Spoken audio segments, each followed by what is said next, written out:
강사 윤희상 목사님은 영남신학대학교 상담심리학 교수, 영남신학대학교 학생실천처장, 영남신학대학교 상담심리학과 학과장, 전 장로회 신학대학교 초빙 교수로 역임하셨습니다. 오늘 본문 말씀은 여러분 너무 잘 아시는 말씀이죠. 오늘 본문에 등장하는 여인이 있습니다. 이 여인은 선지자 제자의 아내라고 성경이 소개하고 있습니다. 이 본문을 읽을 때마다 저는 남의 이야기 같지가 않은 게, 제가 신학대학교에서 일하고 있잖아요. 신학대학교의 원형을 성경에서 찾아보자면 엘리야가 만든 선지자 양성 시설이 열왕기 하에 등장합니다. 그래서 단하고 베델하고 여리고에 선지 생도들이 함께 모여서 선지자로서 교육을 받는 선지 동산이라고 하죠.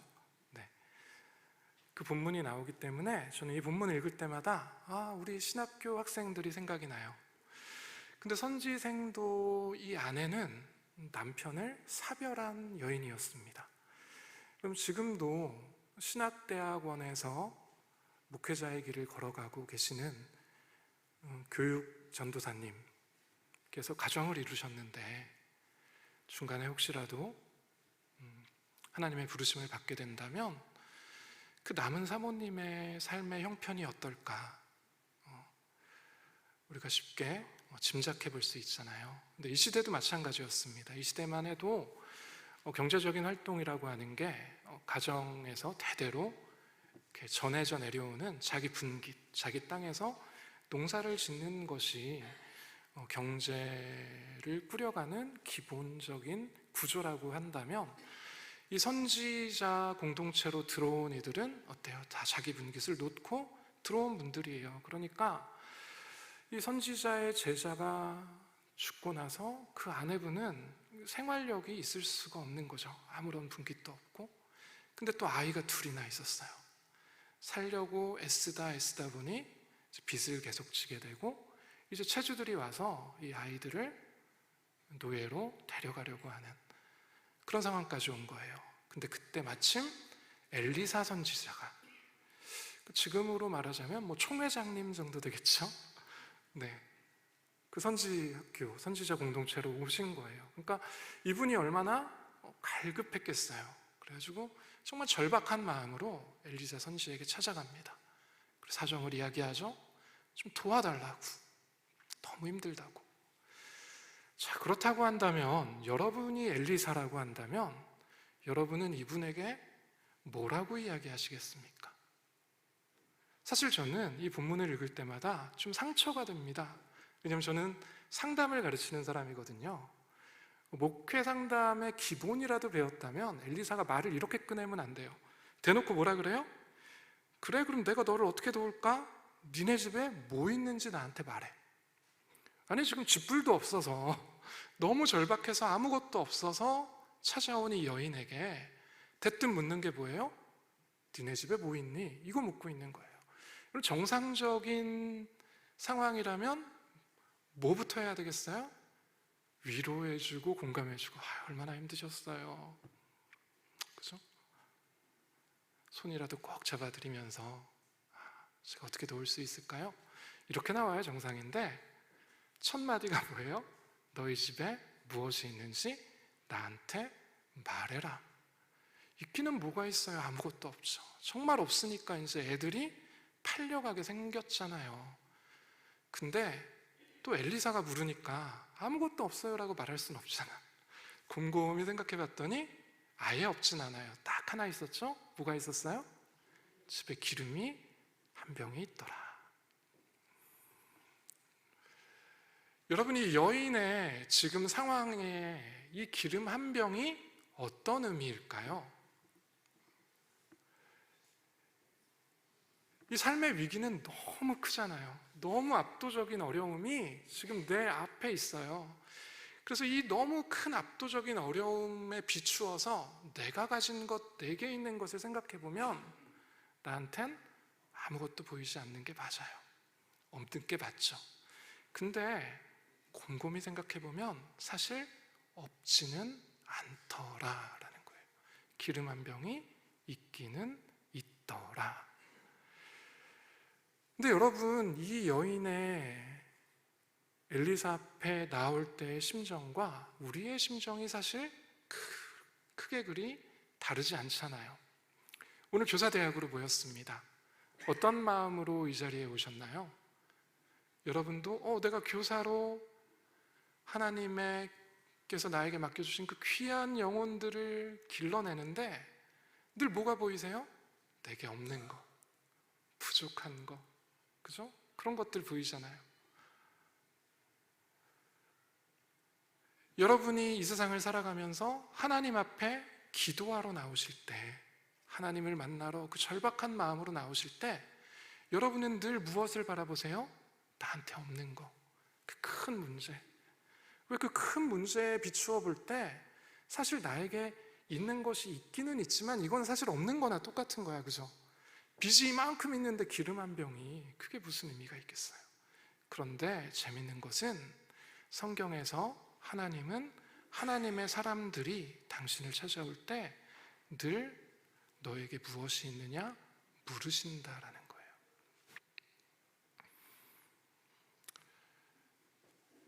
하나님께서 모세를 부르실 때 모세가 능력 있고 힘 있고 영향력 있을 때 부르지 않으셨죠. 모세가 살인을 저지르고 이제 미디안 광야로 가서 그곳에서 40년 동안 노인이 다 될 때까지. 여러분 40년이면은 한 세대가 지나가는 거잖아요. 이제 더 이상 이집트에서 자기를 기억하는 사람도 없어요. 이집트 말 꼽투어도 가물가물하고 정치적 영향력도 없고 이제 몸도 노쇠해요. 그래서 지팡이에 의지해서 살아가야 되는 그런 노인이 되었어요. 근데 그제서 와서 하나님이 그러시는 거예요. 야, 너 가서 내 백성 좀 데리고 나와. 황당하죠? 나한테 뭐가 있길래, 나한테는 정치적 영향력도 없고 이제 능력도 없고 아무것도 없어요. 하나님 보낼 만한 사람 보내세요. 그랬더니 하나님이 뭐라 그러세요? 야, 그러지 말고 너 지금 갖고 있는 거 있잖아. 네 손에 지금 뭐가 있어? 있기는 뭐가 있어요? 지팡이 있지. 근데 그 지팡이로도요 하나님이 이스라엘 백성들을 인도에 내신 걸 우린 알잖아요. 여러분 오병이어 사건 기억하시죠? 예수님 시대에 이제 예수님께서 이렇게 다니실 때마다 군중들이 막 몰려왔어요. 여러분 이 군중들이 어떻게 그렇게 많이 올 수 있었을까요? 물론 예수님이 이제 워낙 탁월한 설교가이시기도 했겠지만 사실 그 당시에 헤롯이 토지개혁을 그랬어요. 그래가지고 실직자들이 엄청 늘어났어요. 그러니까 그분들 대부분 다 뭐예요? 백수들. 그러니까 어디라도 가고 싶은데 강연이 열리니까 막 쫓아온 거야. 근데 오다 이제 빈들까지 왔어요. 말이 좋아서 빈들이지 그 네게브 지역에서 건기 때는 그 빈들이 사막 같은 곳이거든요. 그 더운 땡볕에 이야기 듣겠다고 막 몰려왔는데 이분들 다 가난해서 먹을 것도 없어. 너무 굶주렸어. 주님이 보시기에 너무 짠하죠. 제자들한테 뭐라 그래요? 니네들이 먹을 것 좀 줘라. 제자들 입장에선 당황스러운 거예요. 아니 이 빈들에서 먹을 게 뭐가 있어서 줘요? 제자 중에 똑똑한 빌립이 계산을 딱 하죠. 이 사람들 다 먹이려면 200데나리온은 있어야 됩니다. 여러분 데나리온이라고 하는 화폐 단위 자체가 임금을 주기 위해서 일당을 주기 위해서 만든 은화예요. 그러니까 200일 동안 성인 남자가 일하면 버는 돈 거의 뭐 연봉이죠. 네. 그 정도 돈이 있어야 이 사람들 먹인다는 거예요. 몇만 명이 있는데 그럼 그 몇만 명을 먹이기 위해서 그렇게 어마무시한 음식이 필요한데 이거 어디서 구할 수 있겠어요? 근데 이 사람들한테 진짜 음식이 하나도 없었어요? 아니요, 있긴 있었어요. 뭐가 있었죠? 어린아이가 가져온 도시락 하나. 이거 안드레가 주님한테 딱 내밀죠. 여러분 안드레가 이거 주님한테 내밀 때 어떤 마음이었을까요? 주님은 다 하실 수 있으니까 이걸로 기적 좀 베풀어 주세요 그랬을까요? 제 생각엔 이거 아마 시위하는 거였을 거예요. 주님 이 사람들 어떻게 먹입니까? 보세요, 우리 갖고 있는 거 이것밖에 없는데 장난하십니까? 이거였을 텐데 근데 그 어린아이의 도시락 5병이요. 그죠? 떡 5개, 물고기 2마리 이거 가지고 축사하시고 헛되기 시작하니까 사실 어떻게 그렇게 되는지는 성경에서 자세히 기록하지 않아요. 왜? 그건 중요하지 않거든요. 그것 하나님 손에 맡겨드리고 나누기 시작하니까 어떻게 됐대요? 그 수많은 사람들이 다 배불리 먹고도 남더라. 그 엄청난 가난의 문제 가운데 이 기름 한 병은 아무것도 아니지만 이것 없다 하지 않고 있는 것 하나님 손에 맡겨드렸더니 어떻게 됐어요? 어떻게 됐는지는 잘 몰라요. 그냥 따랐더니 나와. 뭔지는 잘 몰라. 하지만 어때요? 그 가난의 문제를 다 해결하고 이들의 생활비까지 나왔다라는 거예요. 여러분, 그 모세의 지팡이, 여러분 모세의 지팡이 10개 같은 영화 보면 어때요? 막 되게 신령한 지팡이처럼 보이잖아요. 산신령 들고 있을 것 같은, 막 반지의 제왕에서 이렇게 마법사들이 들고 다닐 것 같은 지팡이잖아요. 여러분, 모세의 지팡이 어떻게 생겼는지 보신 적 있으세요? 네, 저는 본 적 있습니다.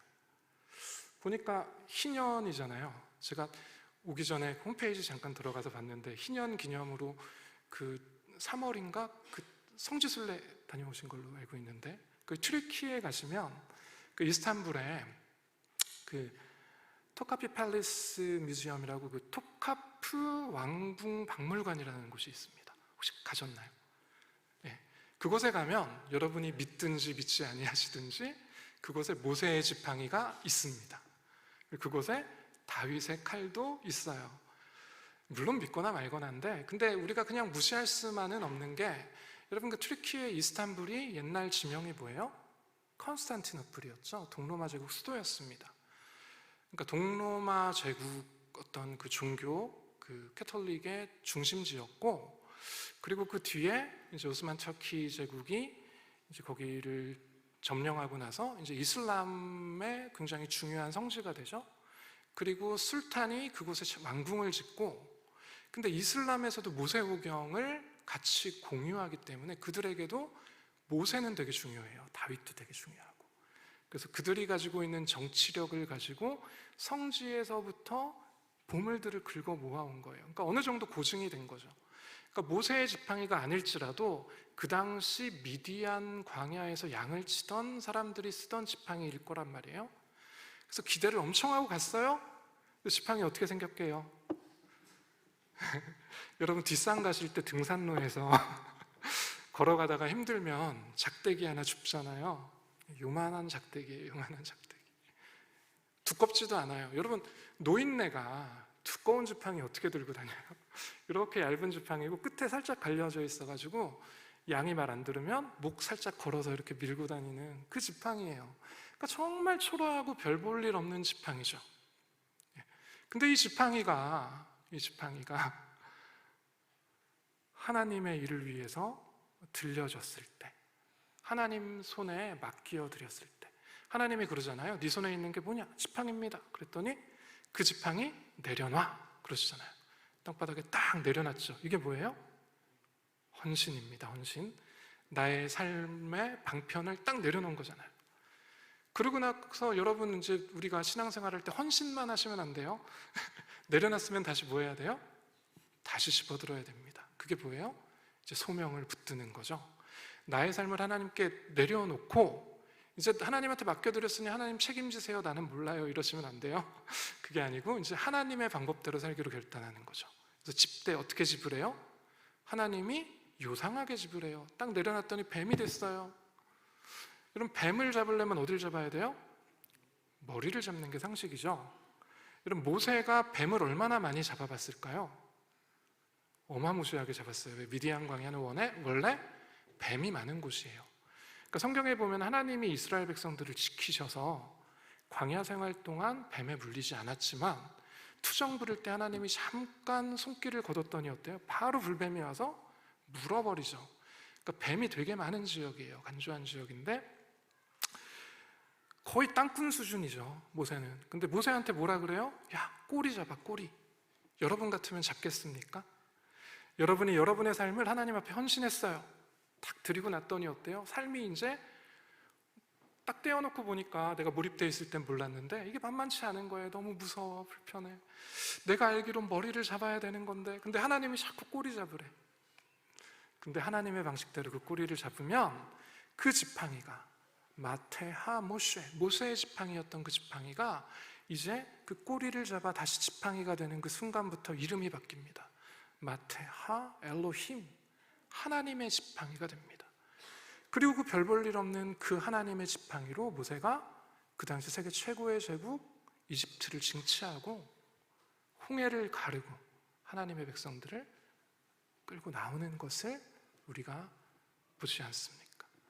그러니까 중요한 건 뭐냐 하면은요, 나한테 없는 거 아니라는 거예요. 나한테 있는 것, 그것이 중요하다라는 거예요. 그런데 이것이 없는 사람은 아무도 없다라는 거예요. 그런데 우리는 하나님의 일을 감당하기 위해, 하나님의 그 놀라운 일들을 감당하기 위해 우리가 뭔가 대단한 것을 가지고 있어야 된다고, 우리가 뭔가 더 채워져야 된다고, 우리에게 이 필요가 해결이 돼야, 우리의 부족함이 해결이 돼야 그때 하나님의 일들을 감당할 수 있다고 그렇게 생각할 때가 참 많다라는 거예요. 오늘 교사대학 하면서 여러분에게 저는 이 말씀을 드리고 싶어요. 물론 여러분에게 좋은 커뮤니케이션 스킬도 가르쳐 드릴 수 있고, 교육학적인 어떤 교육심리학 부분들을 강의해 드릴 수도 있어요. 하지만 그것보다 더 중요한 건 뭐냐 하면, 하나님께서 나에게 소명을 맡기실 때 나는 왜 나 같은 사람에게, 모세가 그러잖아요. 하나님 보낼 만한 사람 보내세요. 전 아무것도 없거든요. 아니요, 하나님이 보시기에는요 다 있어요. 하나님은 이미 여러분의 삶 가운데 충분한 기적의 재료들, 하나님의 놀라운 역사의 재료들을 허락해 주셨다라는 거예요. 그런데 우리는 그걸 너무 초라하게 봐요. 없는 것처럼 봐요. 여러분, 상담을 하다 보면 대부분의 사람들은 압도되는 문제의 이야기를 가지고 상담의 자리에 찾아옵니다. 그래서 이분들의 이야기를 듣다 보면 이분은 24시간 아파, 이분은 365일 집에서 싸워. 여러분, 24시간 아프시면 이미 저 세상 가셨어요. 아무리 편찮으신 분들도요 안 아픈 시간 있으셔서 사시는 거예요. 365일 싸우는 집 없습니다. 예외는 늘 있어요. 우리 안에 우리가 선호하는 이야기, 우리의 강점, 우리가 새롭게 우리의 정체성을 정의할 수 있는 우리가 가진 그것들이 있다고요. 그런데 우리는 문제에 너무 압도되다 보니까 그것들을 못 본 척 한다라는 거예요. 그래서 우리가 하나님의 소명을 받은 자로, 오늘 교사대학인데 교사로 서기 위해서 제일 먼저 해야 될 건 무엇이냐 하면, 그 압도적인 문제보다 더 크신 하나님 앞에서 다시금 내 안에 있는 것을 조명해 보는 겁니다. 하나님의 사람들도요 그게 쉽지 않았어요. 여러분 보면은 엘리야도요 절망하잖아요. 그 바알 제사장들하고 혼자서 그렇게 열심히 싸워서 갈멜산에서 큰 승리를 얻었어요. 그런데도 하나도 변화되는 게 없어. 내 주위에 동역자는 하나도 없어. 난 이제 지쳐서 더 이상 할 수 있는 게 아무것도 없어 보이죠.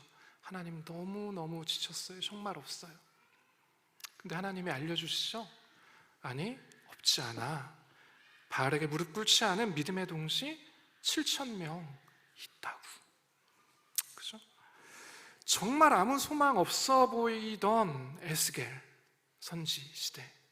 여러분, 에스겔 선지 시대는 이미 나라가 다 망했어요. 망하고도 너무 오랜 시간이 지났어요. 이제 이스라엘에게는 소망이 없어요. 왜? 바벨론, 아수르 너무 세요. 국력도 너무 세고 이스라엘은 이제 여기저기 다 포로로 끌려가고 흩어지고 정말 아무런 소망이 없어요. 그런데 하나님이 너 소망을 말해 라고 할 때 에스겔이 너무 답답한 거예요. 하나님 아무것도 없는데 어떻게 소망을 말합니까? 그때 하나님이 무엇을 보여주세요? 마른 뼈가 군대가 되는 환상을 보여주세요. 아무것도 없어 보여도 뭐는 있어요? 그래, 이스라엘 지금 다 없어졌지. 군대도 다 없어졌어. 이미 죽어서 마른 뼈가 됐어. 하지만 그 마른 뼈라도 있잖아. 이 마른 뼈라도 하나님 손에 붙들려질 때 다시 커다란 군대가 되는 그 비전, 그 꿈을 가지고 있는 사람, 그 하나님의 그림을 가지고 내게 있는 그 작은 것, 정말 마른 뼈 같은 것, 아무 소망도 안 될 것 같고 내가 만난 이 문제에 비해서 너무 작고 보잘것없지만 하나님이 내게 주신 것을 소중히 하나님 손에 내어 맡길 줄 아는 사람, 하나님은 그 사람의 헌신을 통해 하나님의 크고 놀라운 일들을 하신다라는 거예요. 사실 여러분, 우리가 많은 것을 가지고 있으면 더 하나님의 일을 잘할까요? 아니요, 성경은 그렇게 말하고 있지 않습니다. 여러분, 미디안과 전쟁을 했었던 사사 중에 되게 유명한 사사가 있어요. 누구냐면 기드온이라고 하는 사사예요. 그래서 여러분, 교회 학계에서 기드온과 300 용사 다 아시죠? 네. 스토리 대충 아실 거예요. 이제 미디안이 쳐들어오죠. 근데 미디안은 그 당시에 그 철기 문명을 가지고 있었던 싸움 진짜 잘하는 나라였어요. 그러니까 그 팔레스타인 지역, 그 이스라엘이 있는 팔레스타인 지역이 별명이 있는데 The Land Between, 사이에 낀 땅이야.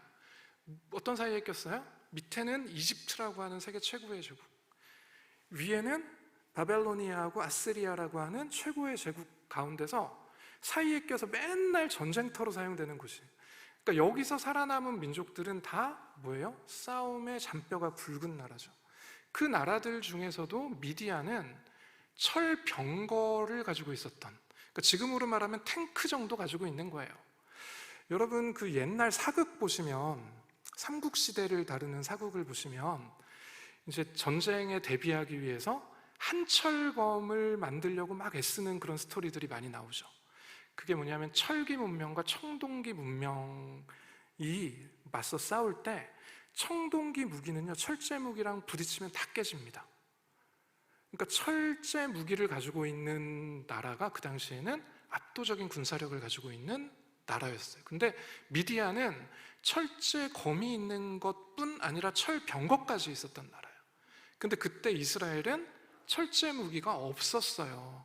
언제까지 없었냐 하면 사울 시대에도 사울하고 사울 아들한테만 철제 검이 있었어. 그리고 나머지는 철검이 하나도 없었던 시대. 그러니까 이게 일단 전력으로도 말이 안 되고, 무기도 여긴 청동기 무기, 여긴 철기 무기. 근데 미디안이 몇 명이 왔냐 하면 나중에 전사자 통계만 13만 5천 명이 왔어요. 그러니까 죽은 사람만 13만 5천이니까 훨씬 더 많이 왔겠죠. 그 엄청난 대군이 철병거를 가지고 막 왔는데 기드온이 그때 파발을 막 돌려가지고 이스라엘 전체에서 병력을 끌어모았을 때 모인 사람이 3만 2천 명 모였어요. 네.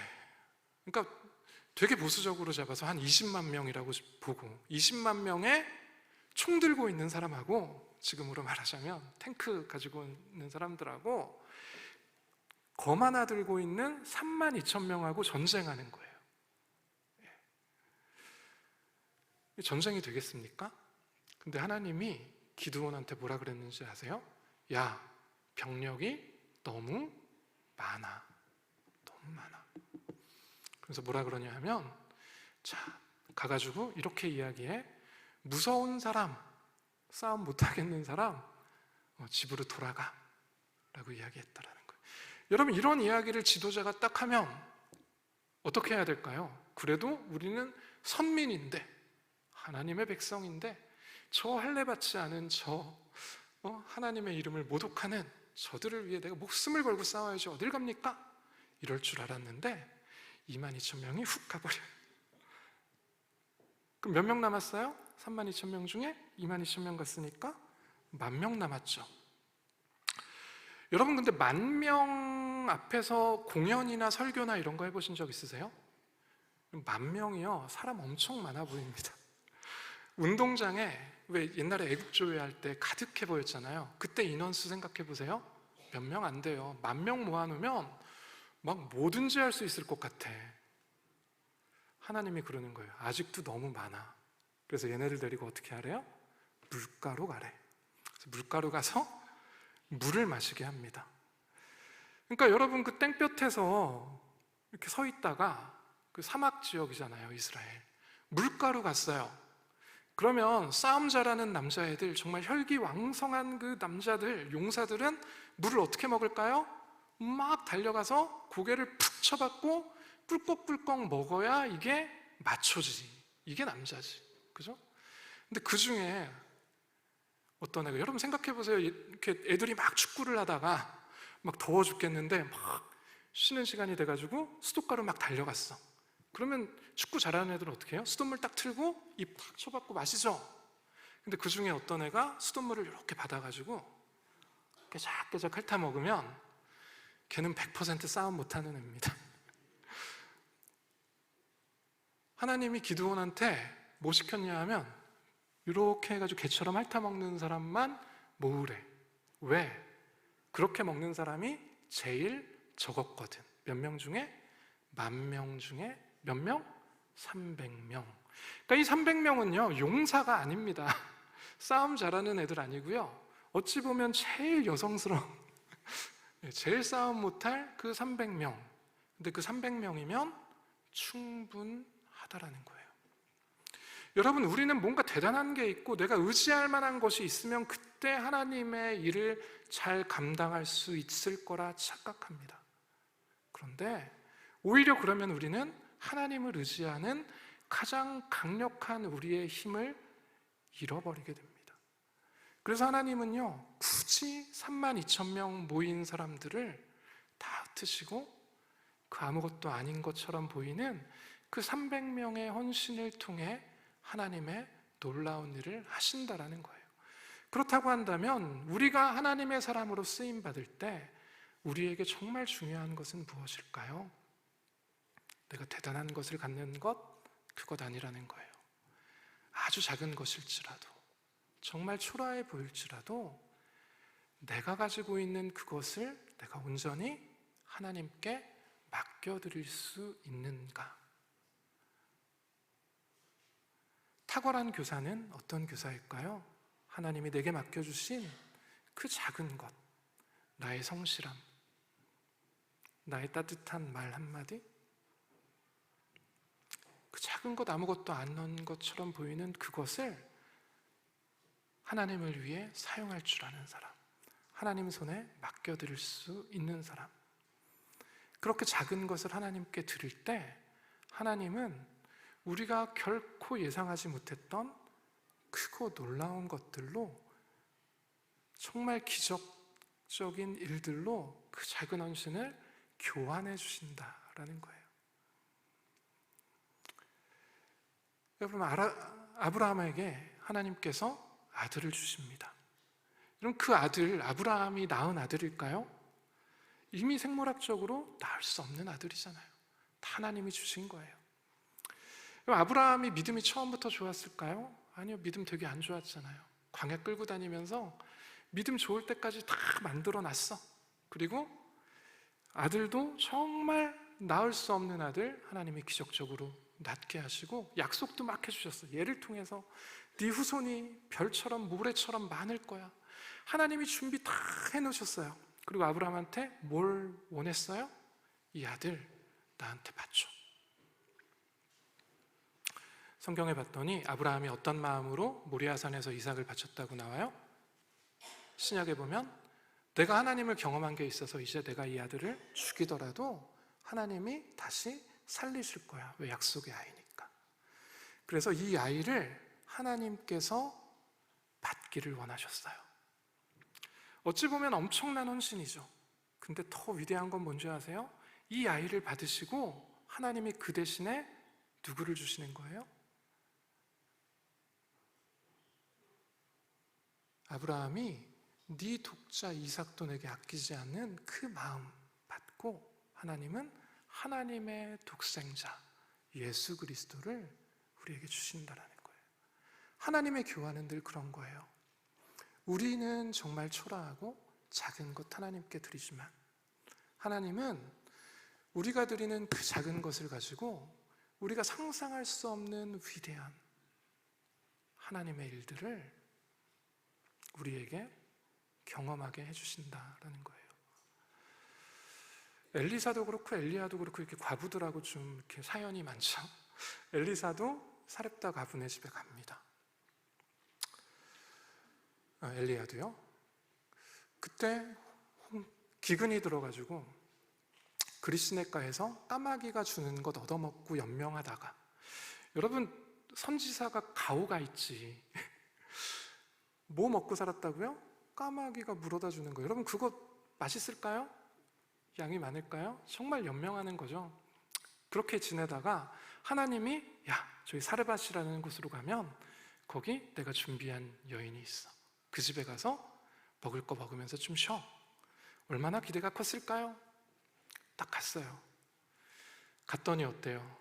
처참하죠. 어떤 지경이었어요? 그 사르밧 과부가 이제 집에 남은 기름 한 움큼 마지막 남은 거 요거 가지고 떡 마지막으로 빚어서 먹고 아들이랑 같이 죽으려고, 그 마지막 식사 그거 만들려고 하고 있었어요.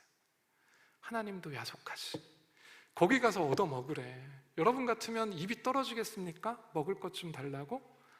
아니 하나님이 주셔도 지금 모자랄 판국인데 그죠? 이 엘리사 때랑 비슷하죠. 정말 떨어지지 않는 입으로 요청하죠. 나에게 먹을 것 달라고. 그 여인이 그것 가지고 그 가루 가지고 마지막 자식 아들과 자기가 먹고 죽을 그것을 하나님의 사람에게 드렸을 때 그 집에 가루가 떨어지지 않고 그 아들이 죽을 때 하나님께서 다시 살리시는 그런 놀라운 일들을 경험했던 것 우리는 봅니다. 중요한 건 뭐냐 하면 나에게 없는 게 아니라는 거예요. 내가 가진 것이 적은 게 아니라는 거예요. 내가 가진 것이 초라한 게 아니라는 거예요. 정말 중요한 건 내가 가지고 있는 그것을 내가 하나님께 온전히 내어 맡길 수 있는가. 그럴 때 하나님께서 작고 초라하지만 내가 가진 것으로 하나님의 크고 놀라운 일들을 행해 주실 줄 믿습니다. 우리 마산 동부교회 귀한 믿음의 권속들, 또 특별히 오늘 또 교사로서 헌신하시는 여러분들에게 이러한 마음, 나는 부족하지만 하나님의 크심을 알기에, 하나님을 위대하심을 알기에 내가 이 작은 나의 삶 하나님께 맡겨드립니다. 이것으로 하나님 영광 받아 주시옵소서. 이 마음으로 교사의 직분을 수행할 때 하나님께서 크게 기뻐하시는 우리 교사분들, 또 우리 마산 동부교회 믿음의 권속들 되실 수 있으리라 믿습니다. 기도하겠습니다.